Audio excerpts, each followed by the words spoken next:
চাঁদপুরে হাজীগঞ্জ উপজেলায় পূর্ব শত্রুতার জের ধরে প্রায় ১০০টি গাছ ফলসহ ধ্বংস করেছে দুর্বৃত্তরা। ইমতিয়াজ উদ্দিন মাসুদের তথ্যচিত্রে থাকছে বিস্তারিত।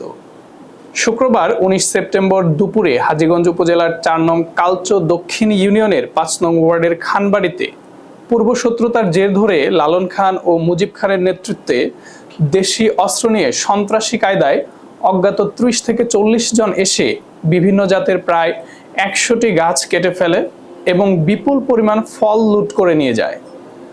ভুক্তভোগী আব্দুল লতিফ, মাওলানা আব্দুল কুদ্দুস ও মিজানুর রহমান জানায়, শুক্রবার জুমার নামাজের পরে ৩০ থেকে ৪০ জন দেশীয় অস্ত্র নিয়ে অকথ্য ভাষায় গালাগালি করে, গাছগুলো কেটে ফেলে এবং প্রাণনাশের হুমকি দেয়।